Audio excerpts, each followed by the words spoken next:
Today's ceremonial first pitch will be made by the general manager of the world champion Pirates in 1960 and 1971, Joe L. Brown.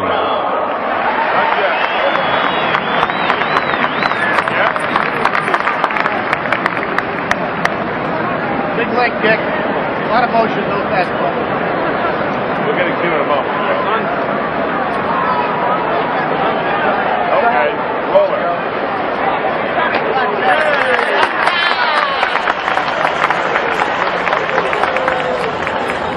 The ceremonial first pitch, the longtime general manager retired after the 1976 season, and a man who certainly was instrumental in putting together the current Pittsburgh Pirate Club. The Oriole lineup with Al Bunbury back in the starting lineup today. He got into last night's game as a pinch hitter, then stayed in. Of course, the big man last night was Garcia, with Singleton, Murray, DeCinces hitting fifth. Gary Renicky gets the start in left. Dower, Skaggs, and Martinez. There is Dennis Martinez, still engaged in his warm-up. Rick Dempsey getting a rest today, but a man who knows Martinez inside out. Accordingly, I spoke with Rick and asked him to tell all of you about that man, Dennis Martinez. Tell us about Dennis Martinez. Dennis probably has the capability of throwing the best stuff of any pitcher on our staff. He throws harder, I think, than Flanagan, even though his ball doesn't move as much. But he's got a real hard curveball, a hard slider, and an average changeup. When he learns a good changeup like Flanagan, he's going to be as good or better than Mike, I think. Not only that, he's had the rest he needed. He definitely has the rest now. You know, the second half of the season, he didn't have impressive statistics. He threw some good ball games, but he just wasn't shutting people out, the teams that he should, keeping them to 1 and 2 runs.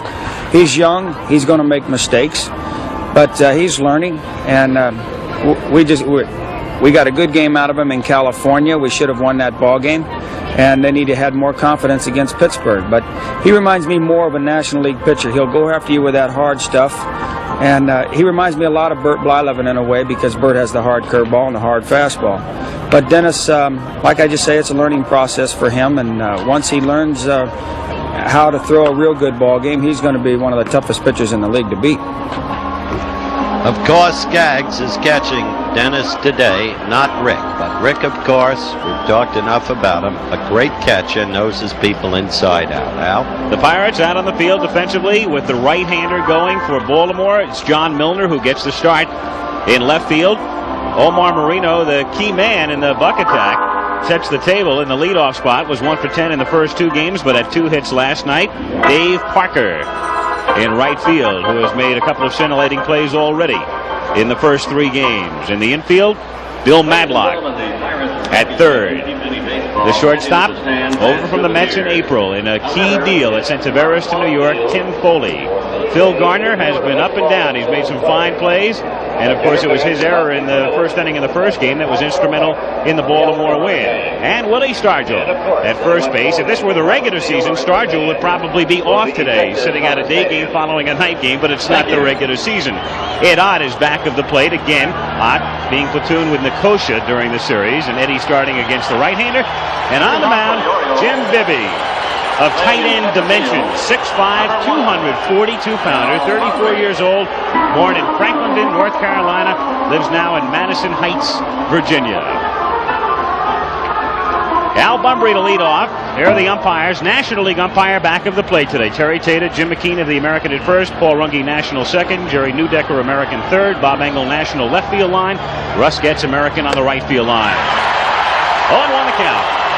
Well, I said at the top, you've got to watch the control of Bibby. If he's got control, he can be awfully tough. And Al, like you said, he's a big guy. He's really huge out there. He's awesome, and he throws hard. But his main key, he will not work fast. He's a fairly slow worker, but he has got to throw strikes. You can say that just about for anybody, but in Bibby's case, that has been his reputation at Texas, at Cleveland, before coming over here to Pittsburgh. Gave the Pirates a good outing in Game 2 of the playoffs against Cincinnati. Fouled away, and the count on Bunbury is 1-2. He is a classic example of what you would call Kentucky windage on that mound, because Unlike most right-handers, if you watch Bibby, he stands on the first base side of the mound. Now, he has done this because he has been wild, standing from the middle of the mound to the right-hand side, to third base side. He's moved over on this side to try and capture that control.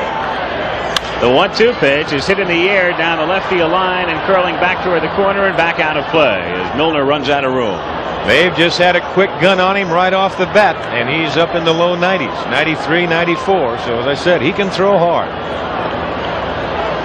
Bibby started the season in the bullpen and then worked his way into the rotation. Don Robinson was injured. Jim Rooker was ineffective. And Bibby making his first World Series appearance in game number 4 as the Bucks try to get even. 2-2. On deck, the man who made all the headlines this morning, Kiko Garcia, with 4 hits, 4 runs batted in, and the key blow last night, the 3-run triple in the 4th inning.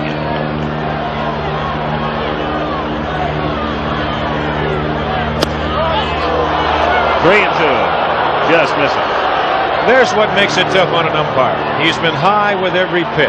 Balls high, the high strikes. Bumbry has fouled away, and now all of a sudden he comes back with a pitch that you might say is really a borderline pitch.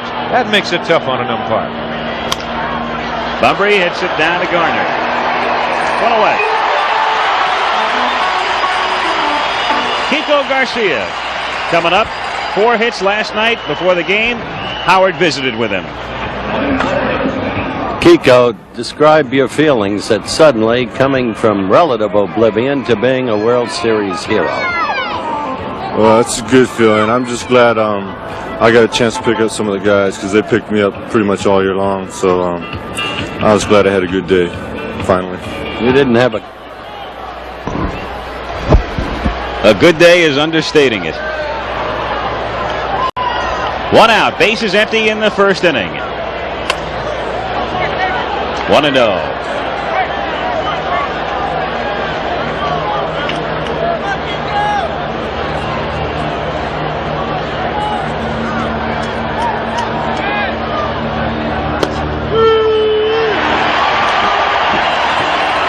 The count on Kiko Garcia. There was a 96-mile-an-hour fastball. That's the second one he's had so far. And that's what Tim Bibby's fastball will do. There's some graphics to look at right there. 5 Pretty times. good company, I would say pretty good company. Here's the 1-1 pitch. Swung on and missed, and the count 1-2. And Jim Bibby keeps that ball down like that. If he can keep the control and keep it down, that ball is going to tail and sink on him, and that makes him double tough because then when he comes up, he's got the velocity to make that ball take off. It'll ride. You heard Chuck Tanner say he's become a pitcher. He wasn't the pure power thrower that he was in the American League. Garcia is certainly a better hitter than his .247 season's average would indicate. Not just because of the 4 hits yesterday and the base-clearing triple, but because he has a solid, compact swing. He's a good line drive hitter, and he can surprise you with a clutch home run here and there. He did that during the season. He only had 5 in total, but a couple of them were game-winning blows. The 1-2 pitch to Garcia. Swung on and foul tipped and held by Ott, strike 3. So Bibby has come out smoking. 2 down. Well, you can see Ott with a fastball. The location right inside. He's holding his glove there. He's not looking for any curveball, and he just throws it by him. Perfect location. 2 down, bases empty, and Ken Singleton is the batter. That's a little misleading, that .333 average. Ken is honestly disappointed with the series he's been having thus far. He had 2 critical strikeouts, one with men on first and third and nobody out, and one with the bases filled and 2 out, and he went after 2 bad pitches thrown by Robinson. 1-0 the count. Earl Weaver in the driver's seat right now with the Orioles up 2 games to 1. Game 5 here tomorrow, and then 6 and 7 in Baltimore. 1-1. Well, there's 2 pitches right there. Ott's been calling the fastball. You see him put down the one. He'll move to the outside thigh. That's what he's using. Now he's going to come with the fastball inside. Going to try and tie him up a little bit. 2-1 the count on Singleton.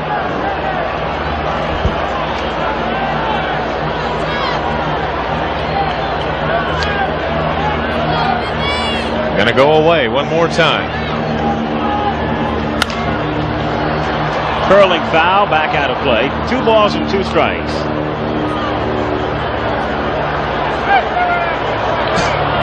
Singleton, switch hitter. Kenny at 295 during the regular season.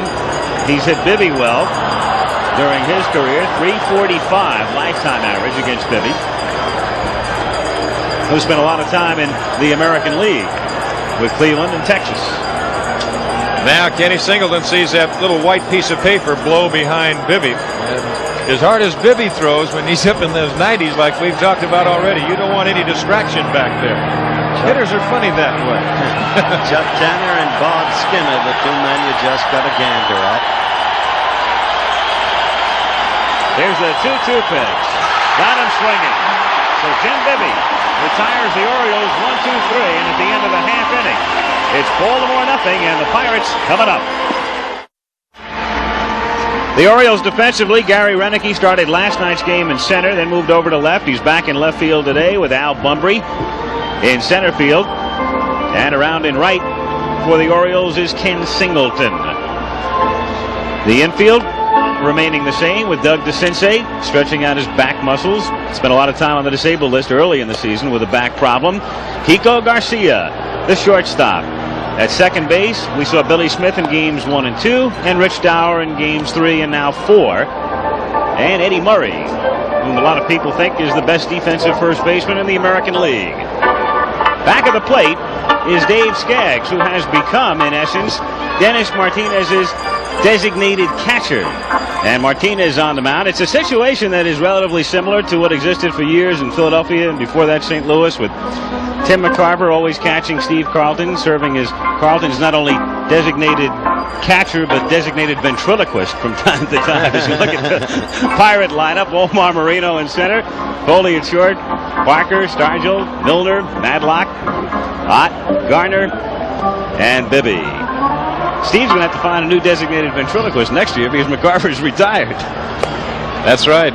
And it kind of reminds you the times, too, that Ryan and Tanana, they always like to have Terry Humphrey catch. Sometimes pitchers just get into that little phase that they just feel comfortable with a catcher. And of course, everybody in sports are all over maybe is superstitious of some kind. Of course, ball players right at the top of that list.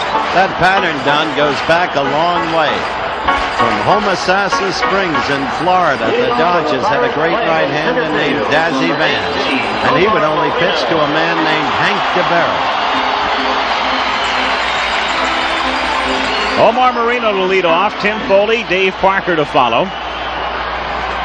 Earl Weaver, in talking about Skaggs and Martinez getting together, he says, well, you know, one thing it enables me to do also, it gives me a chance to give Dempsey 1 day off during the regular season. Certainly a factor. In a World Series, he doesn't play with designated catchers. Rick had a long night last night. He's had a hard series, and he needed a day's rest. Omar Marino looks at a strike. Martinez starts off with a 92-mile-an-hour fastball. He can throw hard. He's got good stuff. Now watch this. Now he's going to go back to the fastball outside. Shook off the curve. 1-1. Skaggs was a touch questioning on that call, wasn't he, now? Martinez a little question on that call, too. You could see him just kind of looking, kind of raise an eyebrow. He's going to go back with a fastball away. The 1-1 to Marino is line foul. I thought it was interesting that the two fellas are together all the time as battery mates, and yet Martinez shakes Skaggs off on just the second pitch of the game. Well, the one thing about pitching and catching, the catcher suggests the sign, the pitcher okays it. If the catcher's going to call everything, why, that's going to make it tough, because you just can't go out there and throw a pitch that you really don't have your heart in. So that's what you usually say. The catcher will suggest it, and the pitcher will go ahead and okay it. Now watch this curveball if it's good. Well, let me ask you something. If you have an all-time great catcher like Roy Campanella was, did you ever contravene Roy? Every now and then, not too often when you're that young. When I first came up, but I would have go. The nerve. Well, no, because Jackie Robinson might come in and kick me right in the seat of the pants from third. Say you're taking too much time. Let's go. 2-2 on Marino, who led the league in stolen bases this season. Bounce to the left of Garcia. Nice pickup by Kiko. Close play, but he gets him. One down. What speed Marino has, you know about that. About Garcia, he is not clearly the shortstop Belanger is, but his fielding has improved enormously because of Mark. Mark has worked with him on position play. That's Jim McKeon. Yeah, the American League umpires will do that in cold weather. They have the permission to do that, and can't say that's all bad. The third base umpire, Jerry Newdecker, the same. And down the right field line, that's last night's home plate umpire, Russ Getz. They all have the red gloves. Tim Foley takes inside, ball 1. 1-0. Foley 2 for 13 in the series thus far. No score, bottom of the first inning. Bases empty, 1 out. 1-1. You know, even though that Martinez had that the second half of the year was bad, and Art, I got to believe he's first of all, from Managua, Nicaragua, and I got to believe that he had to have some family matters on the back of his mind too. Took him a long time to get through to his family down there, and of course they were going through the strife and everything down in that country. Jim Palmer, for one, has a theory that Dennis is going to handle the Bucks today. Chop. Back of second. Garcia able to glove it, but his throw not in time. Pulling Murray off, and Tim Foley is aboard with an infield single. You realize how far Garcia went for that ball? That is amazing. And the play, well, it wasn't real close at first base, but he made that play a heck of a lot closer than what it might have been. Look where he goes. He's in shallow center field. He's now on the second base side of the bag. And now this throw, he gets a little something on it.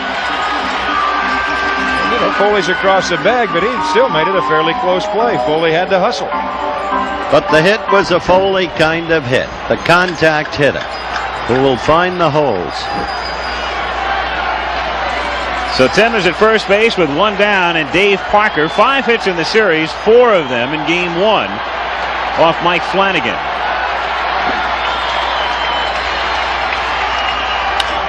Bounce back to Martinez. He goes to Garcia. Kiko makes a nice play to throw and get him on a double play. Kiko Garcia first saving it from going into center field, able to make the force on Foley and then get it back to Murray. Boy, that's a good play, Al. Martinez took his time. Garcia came back to the bag. He held his glove out, said, let me have it right here.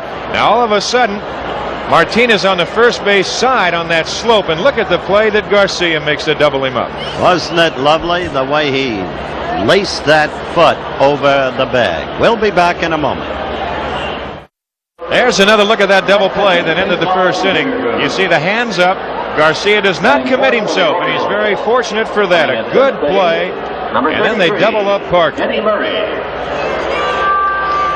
So we go to the second inning. In game number 4, middle of the order, Eddie Murray, Doug DeCinces, and Gary Renicky. Jim Bibby, after setting the Orioles down 1-2-3 in the first, starts Murray with a fastball low, ball 1. Eddie 4 for 9 in the series thus far. Most of his outs have been loud ones too. He's made solid contact over the first 3 nights.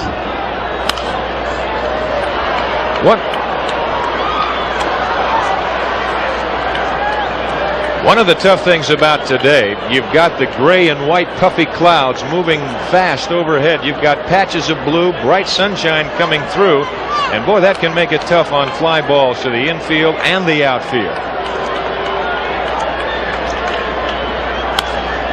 Fouled back on the count, 1-2. There it is, and that's what makes it tough. Right now the sun trying to peek back through, then it will cover up, and then bang, as the clouds move overhead rapidly, that sun pops out again as it is right now. Now you get a ball in the air, and it can be a little tough. You've got to be on your toes if you're playing that infield or the outfield, especially on the fly ball. Those clouds get together and we'll get those snow flows. That's right. That's what they're predicting. Temperature in the mid-40s.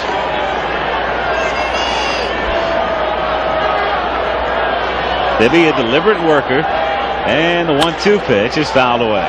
And if you're sitting back thinking about, well, we'll duck this game in under the wire before that snow hits, You've got the two wrong guys out there for that, because both of these guys are fairly slow workers, Bibby and Martinez. I think particularly Martinez. He can take forever. Well, they both slow. Now Bibby's got the sign. Now he's going to get it one more time. Now he's got it. Now he's going to take a little time, and Murray's going to step out. Bibby was a late bloomer. He was a rookie at 28 years of age. Had 2 years of duty in Vietnam. 3 years of college. 2-2 the count on Murray. He's got a brother that can play a little bit with that big round ball, too. What a shooter. What a shooter Henry is. Oh. Came out of UCLA.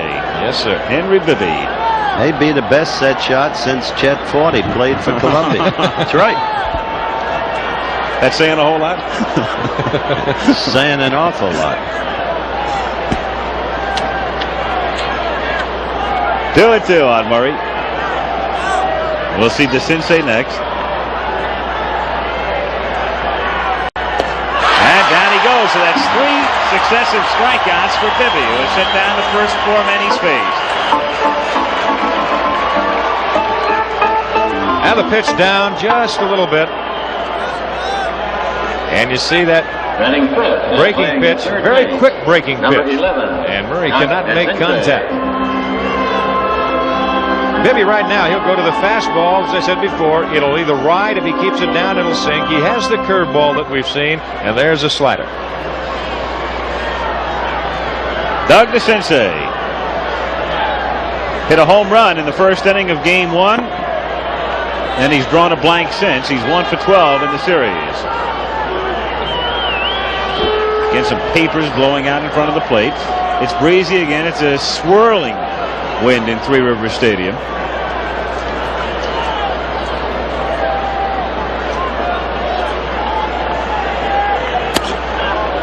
One and oh the count. Right now, it appears that Ed Ott is going to the sequence signs. Please don't throw anything onto the playing field. Instead of without anybody on second base, just going to a straight 1 flash, 2, or whatever it might be.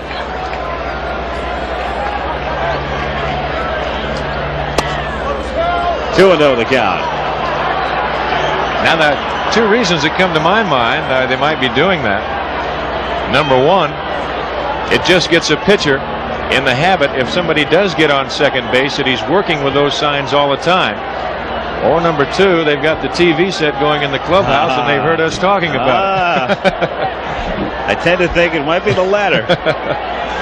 2-0 pitch is low, ball 3. It's interesting. Some hitters, though, even if they have a coach who can pick up signs or somebody can tell them what a pitch is, they don't want to know it anyway. No, they sure don't. And all it does is take one little mistake, and someone says, okay, we've got the sign, here's the curveball, and you look for it, and all of a sudden you get a fastball up and in, and it's see you later.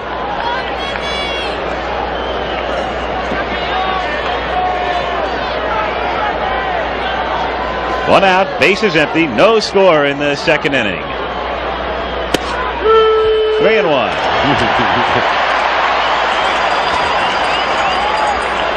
Well, there's a case where DeCinces has got to realize who's behind the plate.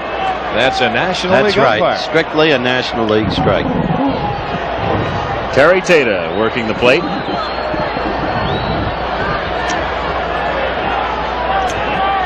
And the 3-1 pitch. Ball 4.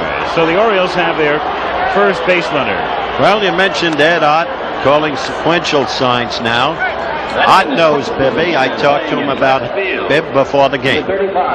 Eddie, tell me about Jim Bibby. What's he got to stop the Birds? Well, Jim Bibby's an all-around pitcher now. He has excellent control of all of his pitches, and he changes speeds well.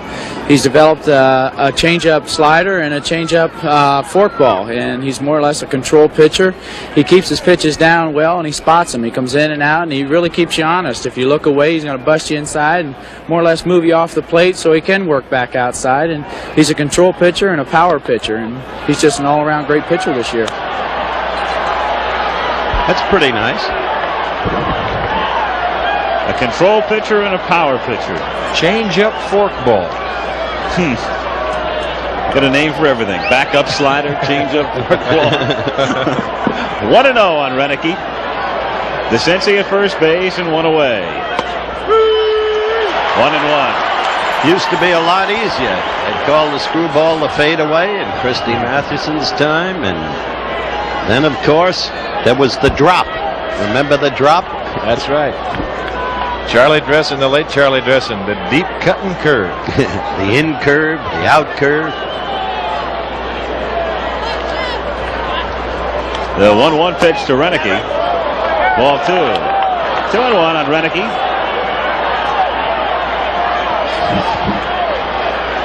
Renicky at one time thought he might go to USC, play baseball there for Rod Dato, and John McKay, the coach at the time, was interested in him as a punter and a defensive back.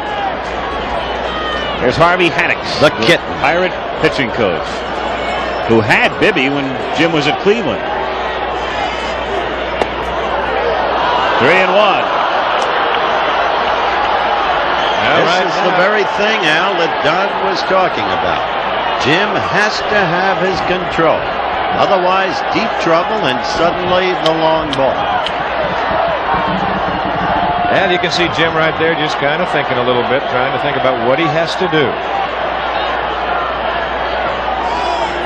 The 3-1 pitch taken for a strike, so the count full on Renicky at 3-2. That was the National League strike for sure. Yep. Renicky very much perturbed about the call. Look at it. Well, we said the other night, the strike zone, first of all, you've got to throw it over the plate. It's from the armpits to the top of the knees.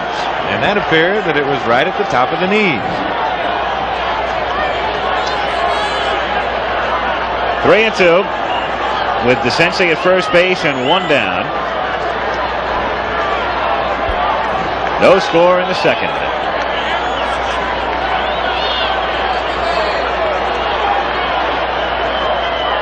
The Sensei goes. The pitch is swung on and missed. Ox throw is high, and the Sensei is in there.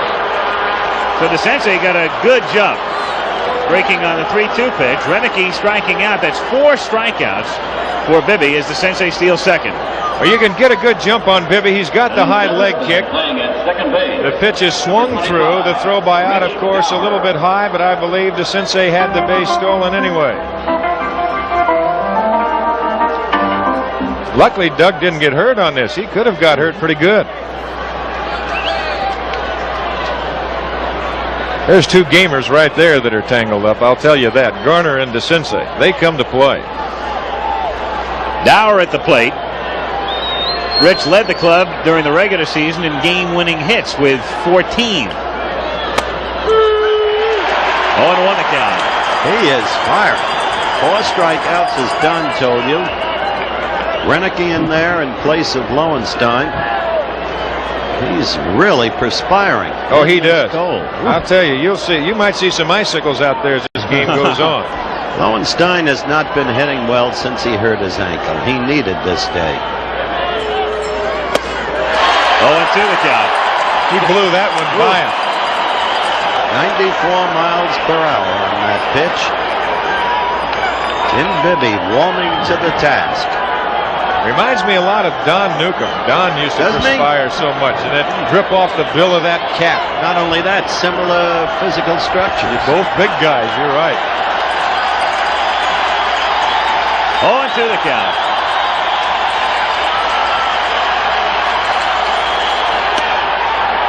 One and 2. It was interesting. Bibby worked up a pretty good lather in the playoffs in game number 2 on a cool night in Cincinnati. Didn't take him any time at all. He's all the way through the bill of that cap right now. He would melt away if it was 65 degrees. 1 and 2. 2 down. The Sensei at second.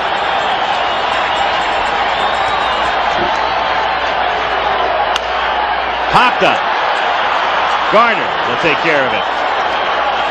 And that's that for Baltimore in the second. No runs, no hits, leave 1 in the middle of the second inning. The Orioles nothing, and the Pirates nothing in game 4. Willie Stargell to lead off, and John Milner and Bill Madlock. The 4, 5, and 6 hitters in the bottom of the second inning. No score. Wilbur Dornell Stargell. Born in Oklahoma, grew up in the San Francisco Bay Area, living now in Pittsburgh.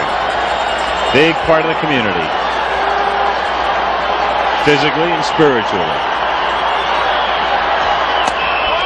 1-0. Out here, Captain. That's what that sign says. As we've said, he can hit it anywhere. Fouled away. And the count is 1-1. Dennis Martinez. Martinez had an up and down year. You take a look at the schedule for the next couple of games. Game 5 tomorrow, 4 o'clock Eastern time, and Game 6 if necessary, assuming the Pirates win one of the next two, on Tuesday night at 8. Martinez got off to a good start and really struggled coming down the stretch. He finished with the only losing record on the Orioles staff at 15-16, and the only reason he is even starting in the World Series is because of the rainout that took away the off day. Martinez is a real high kick pitcher. This can become significant because the Bucks, if they get on, those who move fastest should really take advantage of that. Well, they can. Both pitchers you can run on. You can run on Martinez and you can run on Bibby both. People have heard us talking about miles per hour with that jugs gun, and we'll get into that pretty soon, just right after this pitch maybe, because Weaver's a great believer in that. Right behind home plate, they have a member of... Here comes the high kick. See that? The key to Martinez that Miller has, he tells him to keep that left arm inside that knee. When he gets outside, he pulls himself out a lot. Stargell fouls it back into the upper deck. But I was talking about Earl Weaver. Now, Earl Weaver will go with that jugs gun. He believes in that.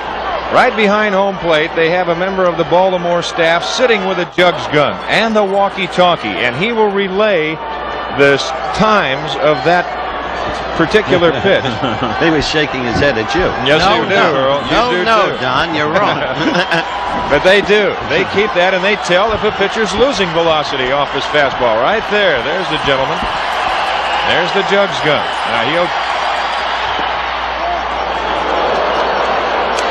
Now that would have been a National League strike. I was watching the jugs gun. They never had that in your day. No, you're right. 2 balls, 2 strikes. The count on Stargell. Really leading off in the bottom of the second, no score. Hit in the air to deep center field. Bunbury going back, all the way back at the fence. Gone. He can hit it out anywhere. So the great man comes through and gives the Bucks an early lead. His second home run of the World Series. Dead center field, about 410 feet on the fly.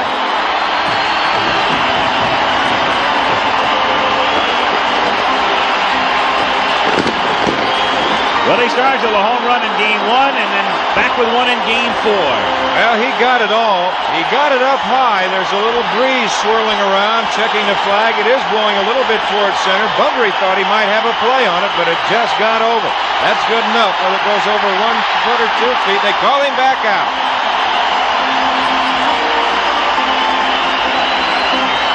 Well, they love him here, don't they? Yeah, it's an amazing thing to see. An athlete capture the hearts of a population the way that man has. He's one player they're never going to boo. Yep, 1-0. You know what's amazing about it is John Milner stands in. He hits one about 410 feet, goes back in and just picks up a cup of coffee and has a sip and says, okay, let's go. There's your run. Low, ball 2. 2-0 the count. I mean, he hit it. That was a monstrous blow. The Sensei will visit the mound now, with Milner in the lineup today against the right-hander. Chuck Tanner platooning his left fielders, as was the case for much of the season, with Milner playing against the righties. Bill Robinson, who's been in the lineup against Flanagan and McGregor in this series, playing against the lefties. 3-0 the count. I'd like to see that one again. Skaggs a little unhappy, and there you see Martinez saying, "What was it, low?" And evidently he got a nod, and he says, "Well, I'm not quite sure." Take another look at it. You see Skaggs saying, "Get it down." Close. Milner taking all the way in the count. There's Willie. Phil Garner next to him. Those two are together a lot. I was telling you the other day how Willie handled Phil after Phil had made the big error in the first inning of the first game.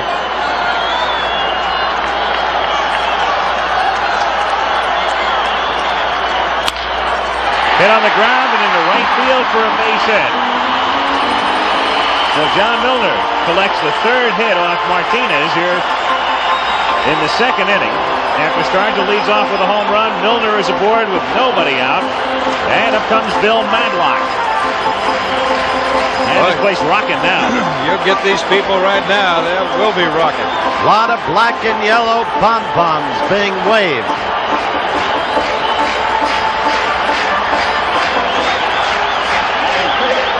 Madlock with 3 hits in the series.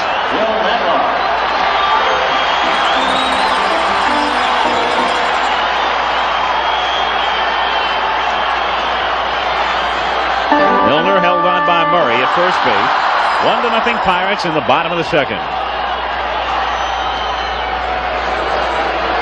Madlock fits right in with these guys. He sure does.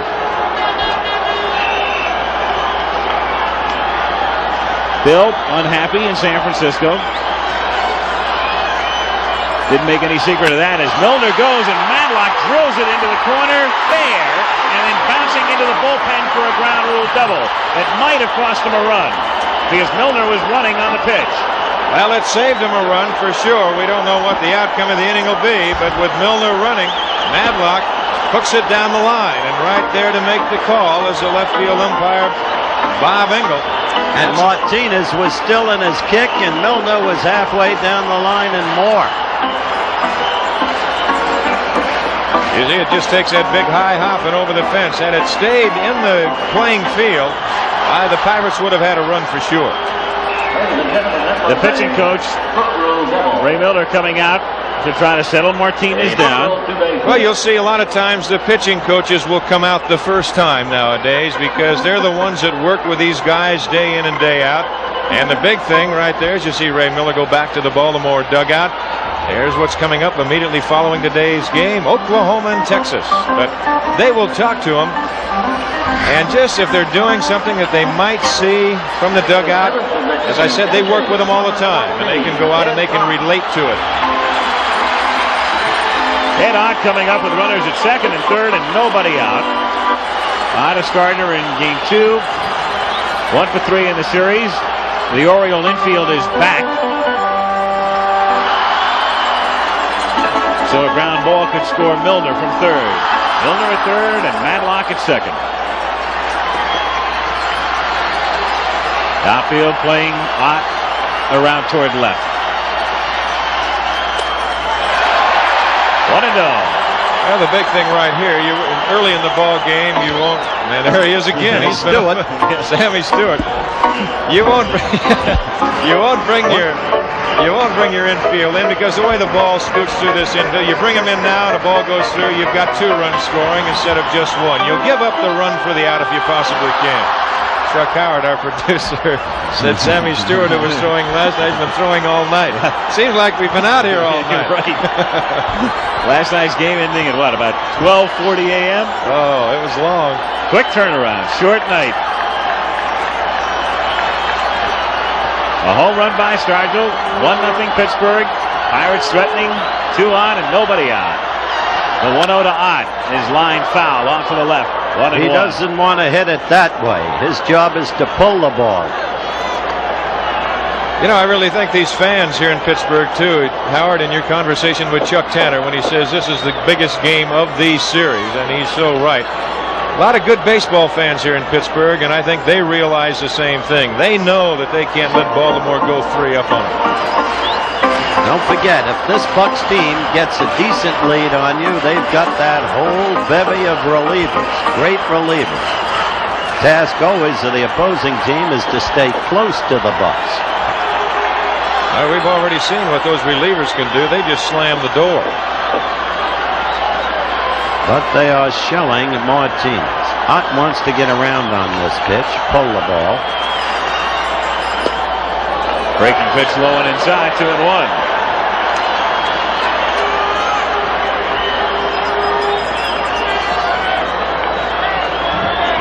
The outfield figuring that Ott's not going to be able to pull the ball, playing him the other way, around toward left.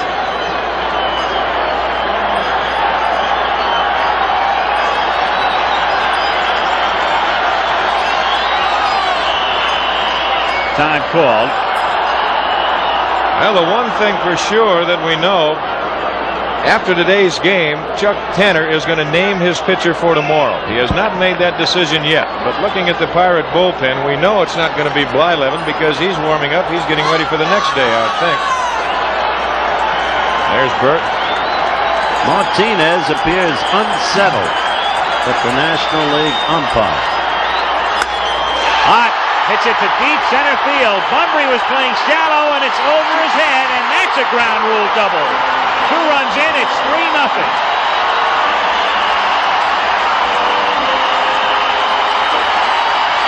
Ott thought he hit a home run. He's coming home, but he's going to go back to second. There, he touches home plate, and he's going to circle him again.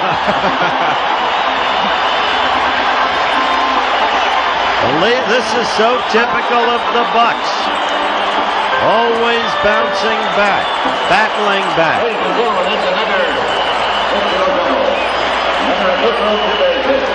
So the left-handed hitters are shelling Martinez. I wonder why Bunbury was playing that shallow, Don, against a hitter with Ott's power. Ott is not a singles hitter. You know, the thing, watching Al on the home run by Stargell and on that ground rule double by Ott, it appears the ball is carrying a little bit to center field, Howard. That ball was hit a long ways, and as we said, on the home run by Stargell, Bunbury appeared to think that he had a shot at it, but that breeze is blowing straight away center field. Still nobody out in the inning. It's 3-0 Pirates, and Garner is at the plate. Phil is 5 for 10 in the series. Lined in the center field for a base hit. Ott around third, and after hesitating, he's caught in a rundown as Skaggs starts to move him back toward third, and the tag is made by Desenze. That ball was almost thrown away by Skaggs. It was thrown high. But Desenze, a tall man, was able to corral it and make the tag. What they almost made the play, and it was almost fouled up, and that was by Eddie Murray. Because here's the throw. They're letting it come, and now that ball is deflected. And see, it comes up the line. But Ott is a dead duck as he comes around. He realizes he's caught. He's just trying to give Garner a chance to go to second base. He does so. There's Ott again coming around. Joe Lynette waving him all the way. Now he starts to stop. And I starts to stop again. He says, I shouldn't even be here.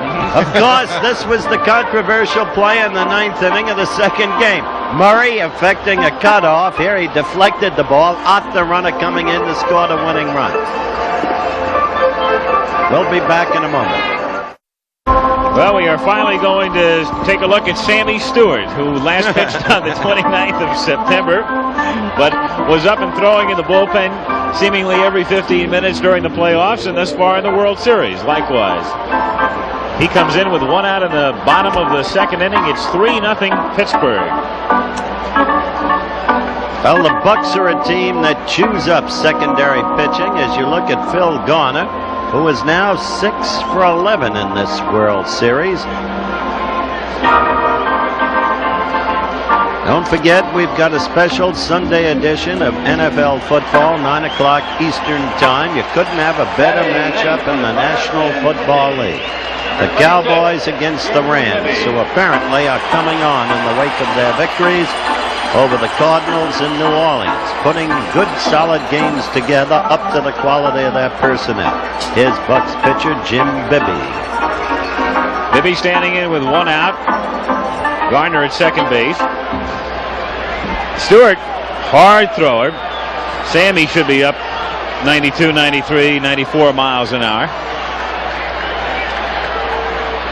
6'3", 210-pounder. 1-0 the count. That was a big mistake Ott made in that base running. Really was. You don't want to cut off what could be a tremendous inning. Now the thing is, there's still 3 runs on the board with 6 hits. And you now have 1 out. Line back to the pitcher, Stewart, and then Sammy throws it into center field. Garner, after falling down, gets up and holds on as the throw comes into the sensei. Boy, there's a heads-up play by Bunbury, because it looked to me like Stewart, all of a sudden, he threw a double. But Bunbury got over there in a hurry, and he cut it off. You know, looking at it again. There it is one more time. Garcia going back over there. They might have had it. It would have been a close play, but now he throws it behind Garner. And here's a heads-up play by Bunbury. He is there backing up. Everything is in front of him, and he's where he should be. Going back to the play on Ott. The other night, in that 9th inning, when he scored the winning run, he went through the sign, and he talked to me about that. And he went through the sign in this inning, too, or so it appeared to me. Well, he was out a long Sometimes it goes ways for you, and sometimes it doesn't. Omar Marino grounded out in the first. 3 for 15 in the series thus far. 2 down.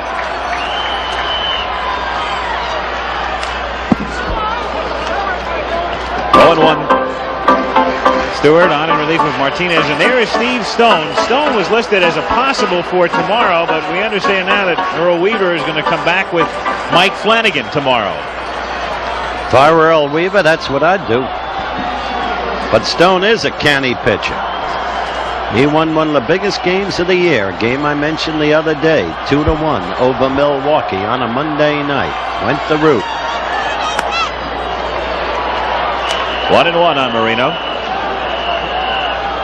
Stone's a cunning kind of worker, you know, Don? He does. He's got good stuff. He's always had a good arm. I've always liked Steve Stone. He's a battler, too. This young man right here, he has a couple of different styles of pitching a game. I saw him start a game against the Angels when he threw 95%, it seemed to me, breaking pitches. 2-1 the count. This is the first time in the series that Weaver has had to go to his pen this early. Flanagan went all the way in game 1. Palmer went 7 innings in game 2. McGregor all the way last night and this morning. And now Earl has to go to the pen to get Stewart. You gotta love watching Weaver. That's line into center field. Being waved in. Garner rounding third. And the Bucks lead it 4-0.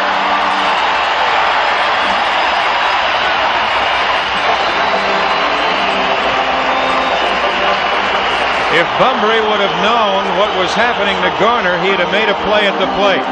But Al did not know what was happening because Garner was stumbling and almost went down coming around third. He charges the ball well. You see him timing himself to get into position to throw. Now, if he'd have let it go, he might have had a shot because Garner, as he was stumbling coming around, he just decides, well, now it's too late. Now that I've seen what's happened, I can't get him. So 4 runs over in the inning, and there he is. There's Garner stumbling round third, as Don just mentioned, and Bunbury concentrating on picking the ball up, and by the time he realized what had happened, too late. Tim Foley, the 8th man to come up in the inning. 1 for 1 today, an infield single.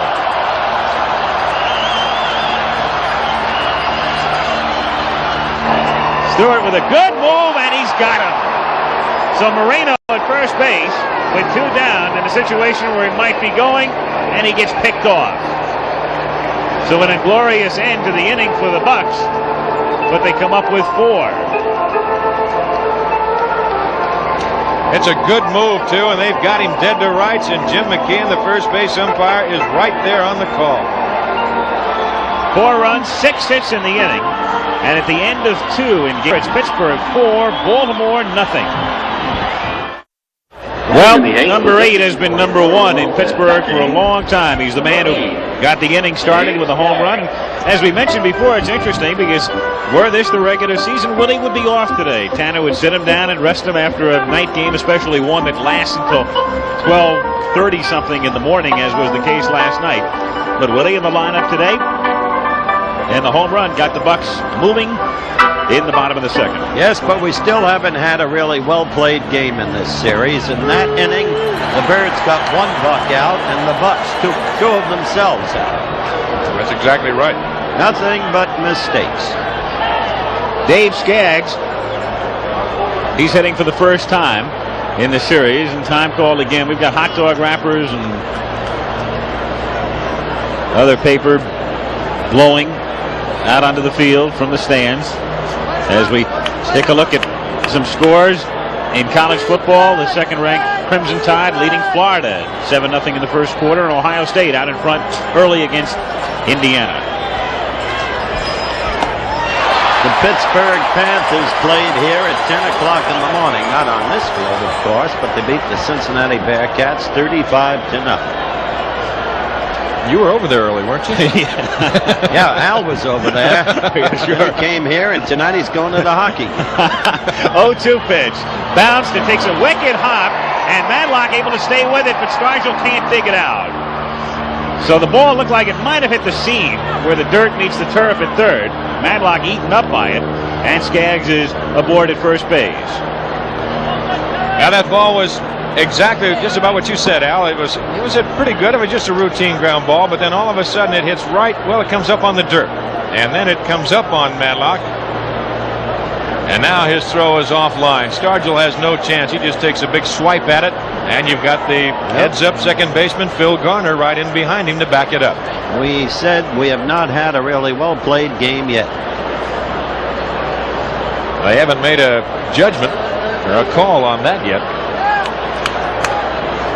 Now, this is an interesting thing. Weaver is letting Sammy Stewart back. You know, you don't question, quote, the greatest manager in baseball, quote. Sammy Stewart. At least it's not the disposition of many to question Earl, because he won 102 games, and almost by consensus, there's no better manager. He just has faith in his team's ability to scratch back. Well, I thought that they'd put him up there and have him bunt.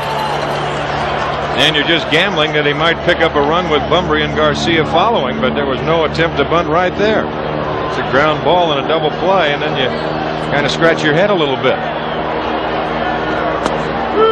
0-2. Meanwhile, they've scored the bouncer by Skaggs, an error on Madlock. Which it should have been. You talk to Bill tomorrow. 0-2 pitch. Got him swinging. Blew it by him. 5 strikeouts for Bibby. That one, 94 miles an hour. Center fielder, Al Bumbry. So Bibby, working with a 4-run cushion,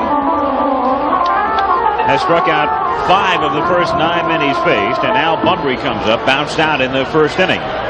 Let me explain why I think, Don, Earl did not bat for Stewart. He said if I made a mistake in the second game when I talked to him about not bunting Lowenstein, it's that I used up my pinch hitters too early in the game, referring to people like Kelly and Crowley. And maybe that's his thinking here.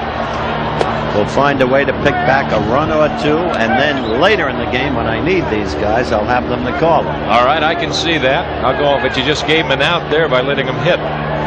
Why not bunt? That I agree with. 1-0 the count, and it's 1-1 on Bumbry. See the papers blowing around now, the wind really swirling. There's no question that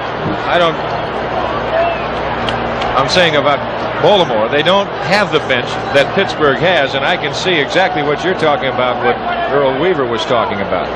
There you see the wind blowing the banners around, but to me, you just gave him an out, and you can't afford to give away outs. I don't. Not the way this guy is pitching. 2-1 the count on Bumbry.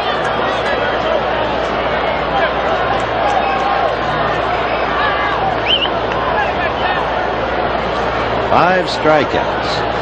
Well, he was on the bench for 23 minutes in that second inning for Pittsburgh, but it doesn't appear that it's affected him any. Line foul, and the count 2-2.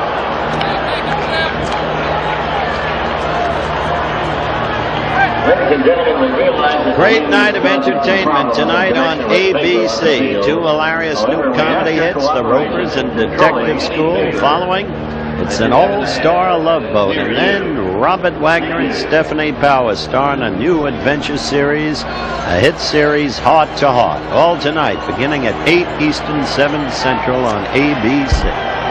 2-2 pitch, bounced up the middle and into center field for a base hit. That's the first Oriole hit as Skaggs stops at second. Al, that's just what Don Drysdale was talking about. Had he bunted the pitcher whom he elected to let bat, that hit would have scored a run, and they would have scratched back one. Now they'll have a little chat with Bibby right now just to kind of settle him down a little bit, because now you start moving into a little bit of the power part of the Baltimore lineup. Garcia, not necessarily a power hitter, but he'll spray the ball around. Then you've got Singleton, Murray, to Sensei Renicky coming up behind him. Have you been approached for a managerial job? I had before, but I like it up here with you. After Coleman, the question is, have you been approached, Howard? That's right. After Benny Ayala.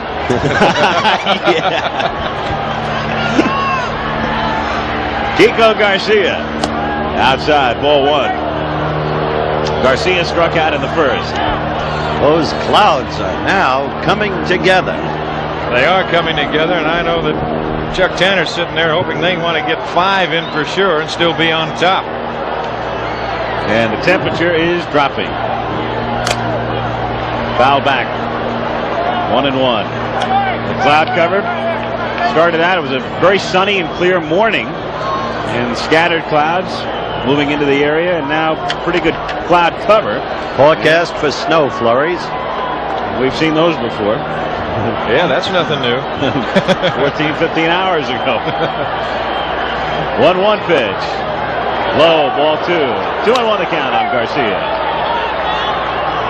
You platoon as many guys as Weaver does. It's also welcome to the 1979 Winter World Series. You platoon as much as Weaver does. It's hard to pinch hit early. It's 3-1. Bibby, brief control trouble in the second inning. He walked the Sensei, then fell behind on Renicky, but came back to strike him out. Now with 2 on and only 1 out, he is 3-1 with Garcia.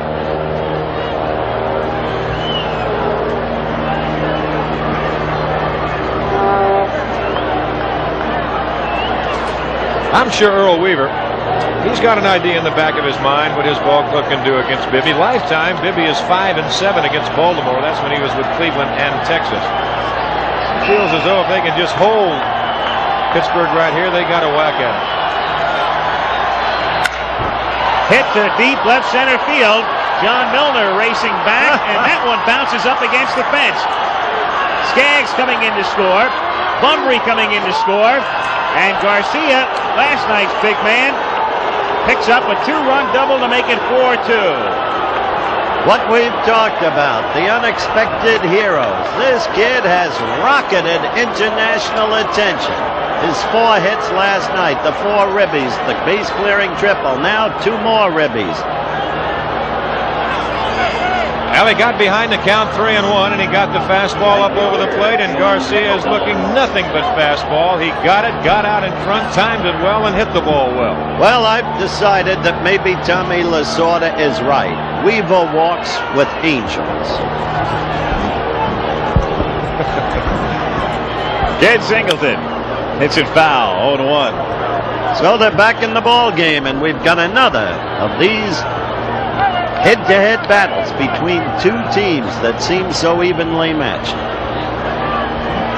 Remember, last night it was the Pirates that jumped out in front, as was the case today. They led 3-0. And it was Garcia's triple that was the big blow that brought them from behind. Now Kiko has them right back in it. And the 0-1 to Singleton is low and outside. In the bullpen for the Pirates, there is Don Robinson, who appeared in the first and second games. And we mentioned last night, and Tanner confirmed that he did not want to use Robinson last night. He's been bothered by shoulder stiffness through the season, but Don is up and throwing now.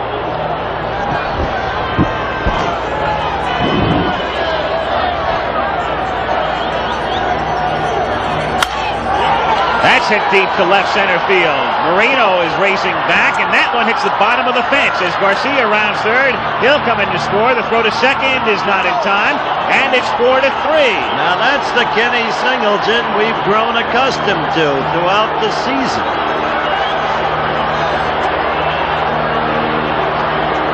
So they are teeing off on Bibby here in the third. And he gets a fastball out away from him, and Kenny, we've said before, has got terrific power to the opposite field. He hits that ball well up the gap, no chance whatsoever to run it down. It short hops off the wall.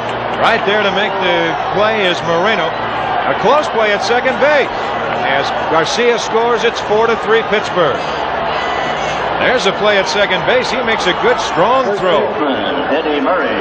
Singleton has to hustle all the way.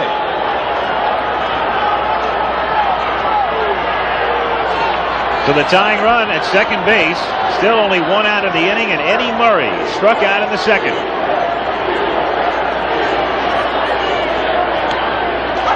Half swing. They can appeal it. They'll appeal. I don't think it'll get it. He got a strike. He got a strikeout. Yes, sir. Jerry Neudecker, the American League umpire at third base, made the call. We characterized the pitching situation going into this game and the opening of our telecast as iffy. There it is. Yes, he did. You think he did? I think he did. Matter of fact, I can look at the scoreboard and tell you he did. How quickly the Birds got back in this game. On those half swings, everybody used to think, well, you've got to break your wrist, but really it's become a case, Don, of almost intent being the factor that determines whether or not a strike is called. Well, they're looking at that, and they're looking about where the bat crosses over the plate. There you see what's coming up following today's game, Oklahoma and Texas. Keith Jackson down there to give you all the play. But they're looking at that bat coming across the plate, Al. And if they take that sweep across the plate, and Eddie was out there quite a ways. Oklahoma, Texas. In that weather, that'll be some ball game. Billy Sims, Heisman Trophy winner. I've almost forgot what that kind of weather's like. And Texas with a defense that is tough to crack. Sooners against the Longhorns. Murray backing out on Bibby with the count 0-1, one away. The Orioles with 3 in the inning to pull to within 1. But you got to remember the door was opened by Matlock's error. The same shoddy fielding play we've been talking about. 1-1.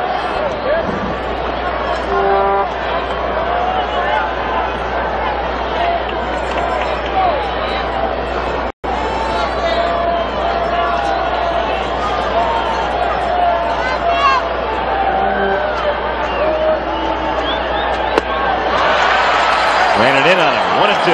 There's a good pitch by Bibby right there.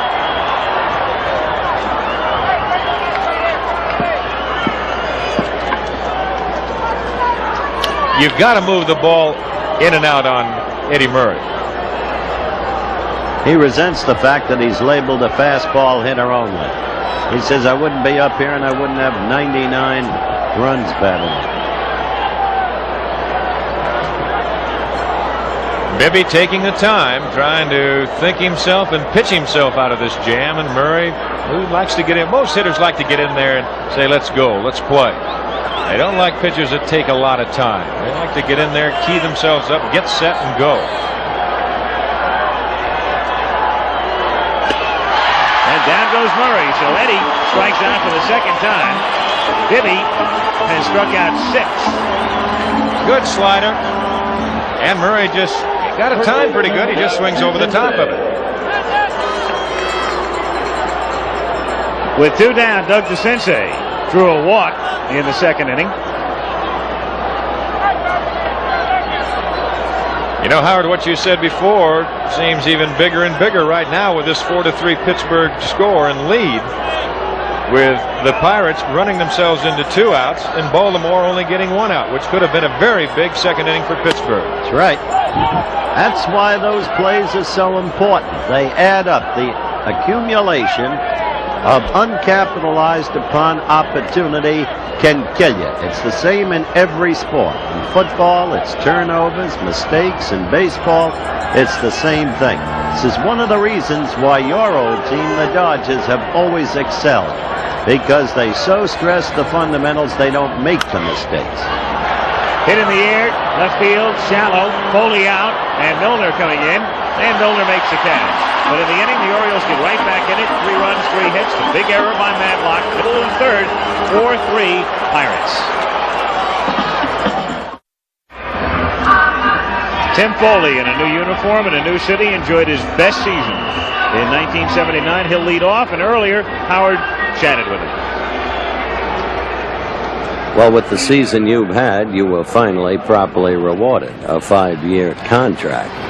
Well, it's a great feeling. You know, I have that security for my family. You know, there's a lot of priorities in my life now. My family's one of them. My future's one of them. And now I've got that secured. So I feel real good about that 5-year contract. With the situation I'm in back of Omar Marino and in front of Dave Parker, it's fun for me. Anybody in my situation who hits the ball like I do, just sprays the ball around and just tries to make contact, it's the ideal situation, and I'm glad to be here, and I hope that everybody stays healthy for about 5 years and we can win. Tim Foley leading off in the bottom of the third inning. What he said, interesting. He's wedged in there between Marino and Parker, and what a difference that's made. 1-1. Tim with the Mets and Montreal and San Francisco gets wedged into the middle of this lineup, and he's blossomed this year. Fouled away.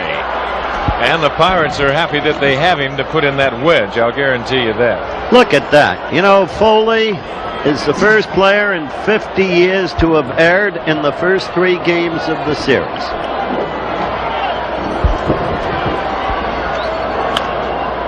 He fights it off and bounces it down toward third, and DeCinces has no play. You can hardly get one in on Tim's hands because his hands are up by the label. Well, that one off his thumb. That ball rolling down the line, and it's just hugging the line all the way. DeCinces coming on and realizing that he has to try and make the barehanded play or just get it and throw off balance, but then he can't find the handle. He gets the ball, and then after that, it just pops right out of his hand. I don't believe he's going to get Foley anyway. No, he wouldn't have gotten him anyway. And again, Foley, the contact hitter, so hard to strike out. Now, if you want to know why he talked about being behind Marino and ahead of Parker, well, Marino gets on base, the pitcher throws fastballs, and Foley is a fastball hitter. So it's helped him enormously in his season-long batting. Oh, that's so true. You get any man that can handle the bat a little bit, and you get a man that's in front of you with any speed that has any consistency of getting on base, and boy, I'll tell you, that is just the ideal position to be in. First of all, you don't want to throw a lot of breaking pitches with a man on first who can run. The 1-0 pitch to Parker, fouled back, and the count 1-1 on Dave. Foley at first base. Tim with 2 hits today, both infield singles. The Pirates already with 8 hits. 4-3 Pittsburgh.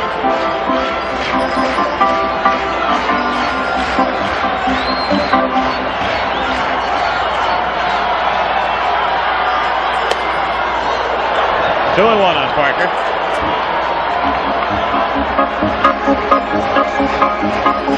Stewart's last pitch clocked at 90. Well, we got action down in the Baltimore bullpen again. A couple of right-handers up and throwing.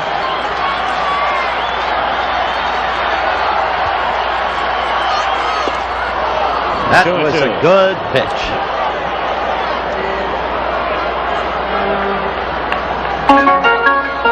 In the bullpen. That's Stoddard on the right. And Steve Stone, who was up earlier. That's right. Stone and Stoddard.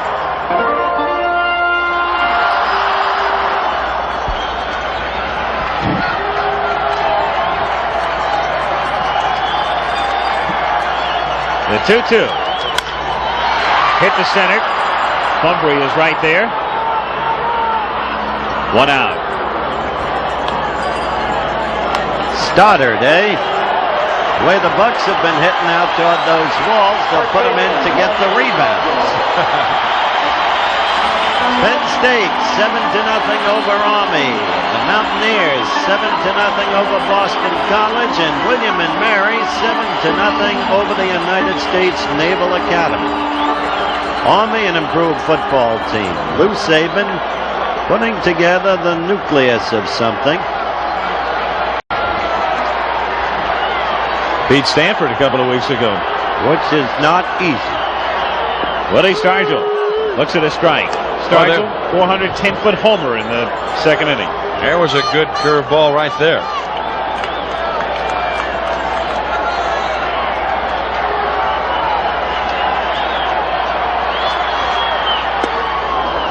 Another 0-2. Lord, that Stoddard, as I look to the bullpen, is a huge man. Yeah, there was a man that was released by the White Sox. Baltimore picked him up. He was not released by North Carolina State, however, where he was a great basketball player. Hit fair, down into the right field corner. Foley headed toward third as Ken Singleton plays it in the corner, and they will hold Foley at third on a double by Stargell. Can you imagine how Stargell can be looking for that pitch in there after looking the way he did at 2 curveballs? And he got a fastball in a pretty good location, and Stargell just hooked it inside the bag. He will do that to you. The senior citizen, he calls himself. 38 years of age. And all of the snap and crispness in that bat has remained intact through the years. Well, time's going to be called. Ray Miller going to go out, and he's going to talk to Sammy Stewart a little bit. Milner, the hitter. You've got first base open, and Madlock coming up behind him, a right-hand hitter. More college football scores. The Big Green and Old Eli, 0-0 the second. Brown and Penn, 7-7. Cornell under Blackman, building a team, 13-0 over Harvard in the second. And the Tiger is rolling over the Lion, 14-0 in the second. Here it's 4-3 Pittsburgh. The Pirates getting 4 in the second. Baltimore coming back with 3 in the third. And now the Bucks threatening again in the bottom of the third inning with 1 down. Tim Foley at third. Willie Stargell at second. And John Milner, 1 for 1, standing in. And they will walk Milner and work on Madlock. Well, that's about it. They'll go with the percentages, right-hander to right-hander. You have to do it, but certainly you have trepidation in doing it because Madlock is a far better hitter than Milner. These are the kind of positions that a manager does not like to see himself put in. That's exactly right. You don't like to have to make this decision, but you have to play for the double play, and you have to pit the righty against the righty. You have no choice. And especially when you already know that Madlock doubled his first time at bat. They're loaded up. The Oriole infield, double play depth. Madlock, a double, scored a run in the second inning.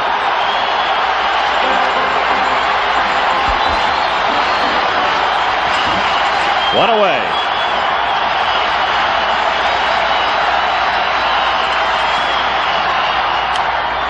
Fouled away. 0-1 the count on Madlock.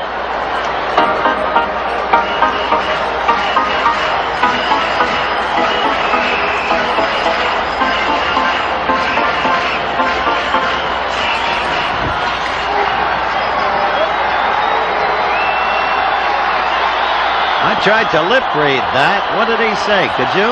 No.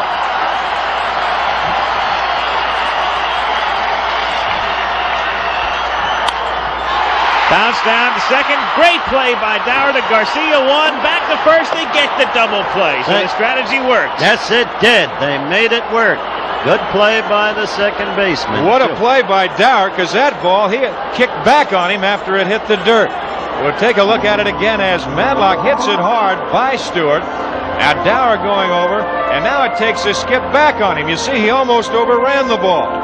Then he comes up. The ball was hit so hard, all he's got to do is make the routine play after that, and there's a little ball beach runner. He's out there because I don't think he touched second base.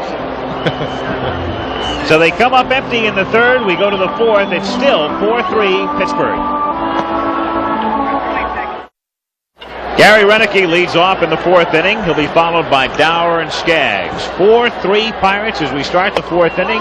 And the first pitch is inside ball one. Here's another one of those in the neighborhood double plays that ended the bottom of the third inning. The great play by Dower. And then Garcia, questionable as to whether he touched second or not. 1-1 at the type of play in which the umpire almost invariably calls him out. Here it is again. Now the throw is right there, as I said before. Ball beats runner, runner out. Wait a minute. What do you mean in the neighborhood? Again, he laced the bag with his glove. I don't believe he did. 1-2 the count. That's Mrs. Gary Renicky. I tell you, I don't believe Earl Weaver. Now he has Dower at second base to make that play. Pitch sharply. Great stop by Madlock, who gets up and guns him down. So the man who made the key error that got things started for the Orioles in the third makes a sparkling play to Rob Renicky here in the fourth. Well, he took away a double right there. There's Madlock. Crack of the bat. He goes over. And now, there it is. He's got it already. That ball was hit hard. He saved a double. There's another look at it from another angle.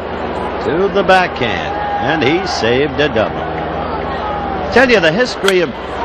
As Dower singles into left field with one out.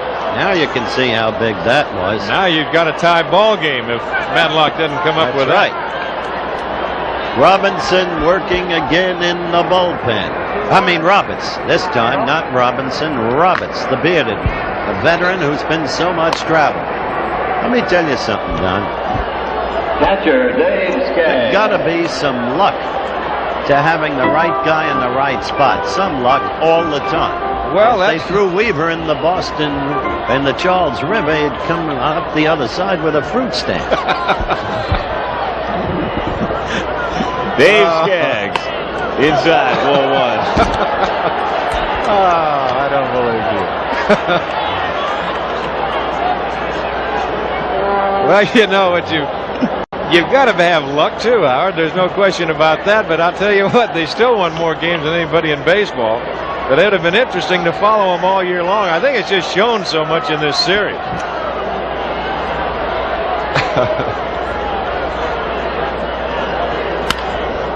Foul away in the count 1-1 on Skaggs.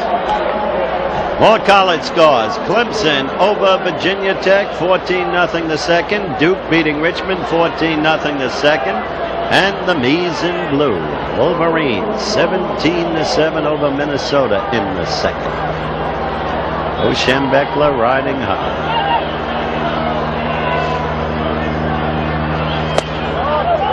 Two and one on Skaggs. In the bullpen for Pittsburgh now, Enrique Romo, the right-hander joining the left-hander Roberts. Well, I'll tell you the pitching history of Bibby. You got to get him early. If he gets past the fifth inning, he suddenly becomes very, very tough. At least that's his pitching history.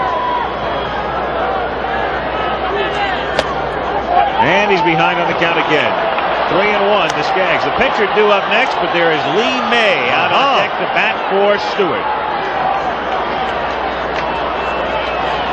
So Lee May, and the only reason, of course, he isn't playing on an everyday basis in this World Series is the absence of the designated hitter rule.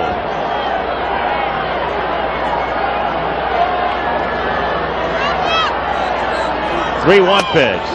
Taken for a strike, and the count full on Skaggs.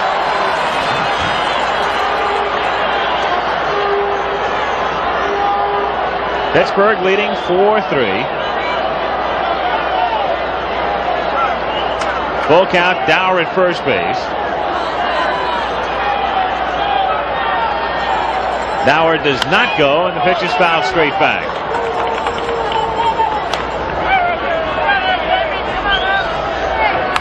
Well, that's Dave Skaggs' pride. Come on, David! Dressed well for a football game.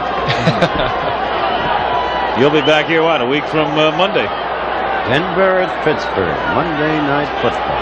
Should be some game. Grounded toward the hole. Foley goes to Garner, 1 to first. Turns it over for 2. What a turnover at second, and what a good play by Foley. That was a tough play. I didn't think they had a chance in the world. Now watch Timmy as he goes to the hole, and as he throws, he just gets himself in position while he's off the ground. And Garner able to turn it over for 2. So in the middle of the 4th inning, 4-3 Pittsburgh. Al Michaels, Howard Cosell, Don Drysdale. Has it been 8 years already? The first World Series night game played right here in the 71 series. That was the year they played 1 game at night to experiment. The following year they went to 3 games at night. And in this series, 5 of the contests scheduled at night. Tomorrow a day game, a late afternoon game. We'll be on the air at 4 Eastern. You know, that's one of the... I think that's really worked out well, Al. It's given so many people a chance across the country to watch the World Series that otherwise might have missed it during the daytime when they're working. Exactly. Instead of sneaking in the transistors to work or school. That's right. Sit back and relax. Exactly why newspapers are put out in the morning. Reach the most number of readers. 1 ball, 1 strike on Ed Ott, leading off in the bottom of the 4th inning, and the count 2-1.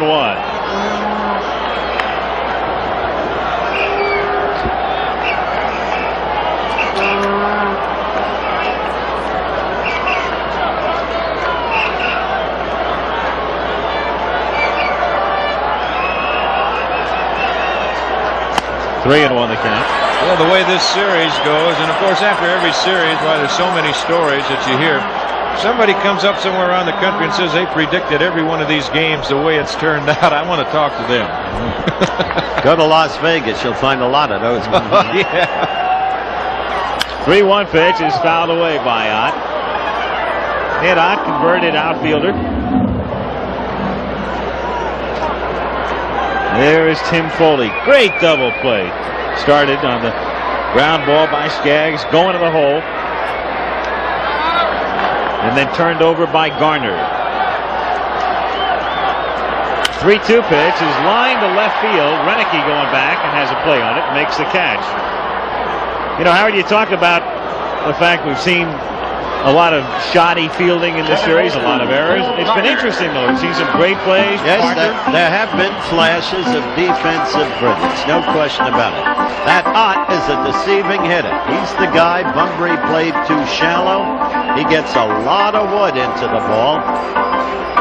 Said to me today, "What do you mean, tree trunk?" I said, "Well, it's an attempt to describe the stocky nature of your body." Garner bluffing a butt. And the count is 0-1. Well, that's the man who held together so well for the Bucks. He'll pitch Tuesday night if necessary. 1-1. Lila. Interesting to see who Tanner comes back with tomorrow. Chuck is as yet undecided. He started Bruce Keeson in game 1. I got to guess Keeson, Al. Yeah, I don't see whom else. 1-2 the count. He's not as deep in starting pitchers, as quality starting pitchers, as is Weaver.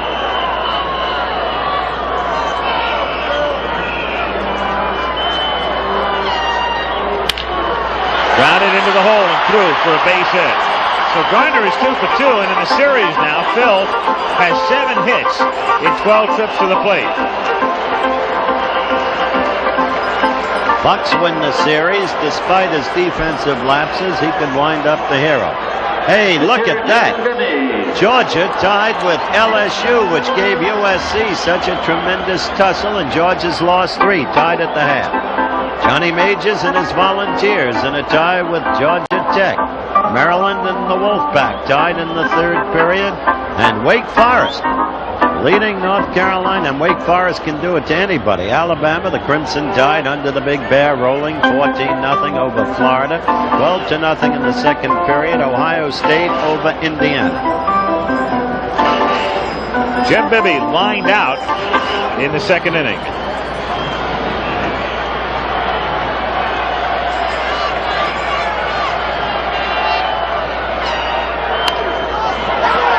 Bounced sharply back to the pitcher, who goes to second, and oh, look at that takeout, but he's out. Kiko Garcia. Did you see Garner? He gives nothing away. Looking at the umpire, waiting to see if he would call him out. Well, the throw was right there. Garcia just was trying to make the catch and then try to get out of the way, and Garner taking him out all the way, so they can't double up Bibby at first base. Good heads-up play by Garner. Earl Weaver wants to talk, I believe, to the second base umpire, Paul Runge, about exactly where Garner was when he went in. But he's all right. He slid a little late, but Garcia was standing right there. He's also out there to check Garcia's physical condition. That's right. But Earl goes out very pointedly, as we have told you, to make a show and establish position with the umpire. Try and have an edge on the next call. Tippy Martinez. You know what I love about Weaver is that he's so upfront.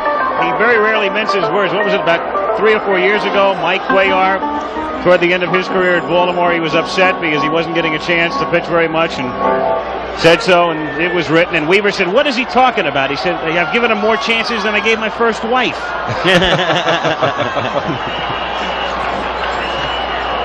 Well, the thing is, you've got to stay within the length of your body from the bag, and that's certainly what Phil Garner does. He goes right over the bag with that right foot. All he does is take about a 91-foot slide. But you can't go out of to the right or to the left. If you go out too far and away from the length of your body, they'll call you out. They'll call it a double play. They have put that rule in effect to protect the shortstop or the second baseman. Especially second baseman can really get whacked if he gets from the blind side, if you can run all over that base path out there. Omar Marino at the plate, 1-0 with 2 down, and Bibby at first base. Ball 2.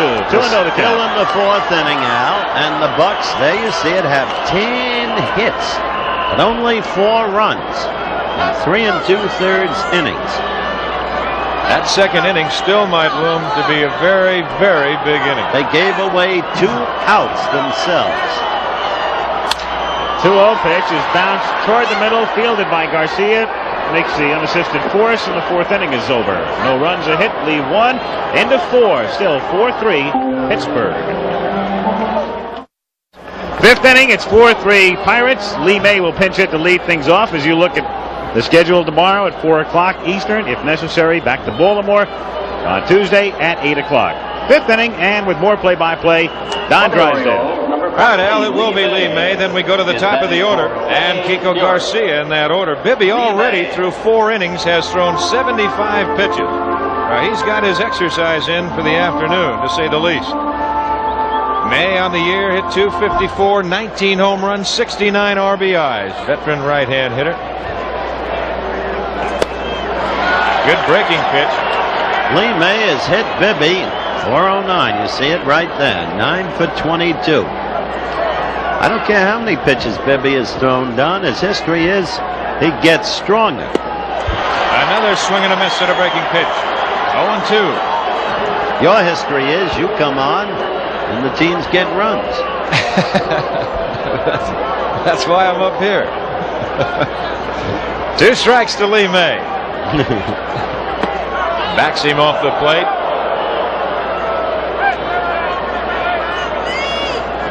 May, the designated hitter for the Baltimore Orioles, who, as Al said before, are not using the designated hitter this year. The odd years they do not use it. And May has had to sit and watch. 2-2 the count. That's Lee's wife. See the breeze blowing in the stands, swirling around here at Three Rivers Stadium. Clouds have broken again, so we've got the sun. And he takes the count 3-2 after jumping out 0-2. Don Robinson throwing in the bullpen for the Pirates. Pittsburgh 4, Baltimore 3. We're in the top of the 5th. Got him on a good fastball. Strikeout number 7 for Bibby.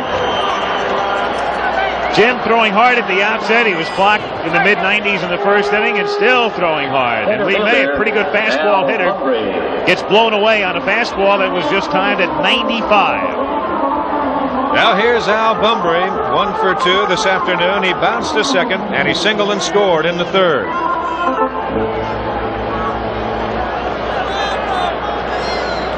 Tough ball game in the pattern. First 2 games, 1-run games. Yesterday, Birds by 4. This, 1-run game. Bunbury, as we've stated, in the same category as Omar Moreno, the type of man who's a catalyst on this club. You get him on base, and then look out. 1-1 the count. Bunbury extended his consecutive game hitting streak on artificial turf today. It's up to 20 now. Al wants to take a look at that ball, and Terry Tata, the home plate umpire, takes a peek at it and throws it out.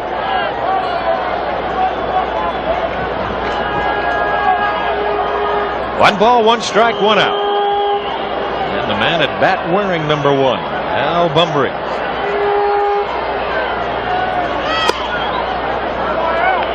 The Pirates certainly aware that Bunbury will bunt. Stargell and Madlock both playing shallow.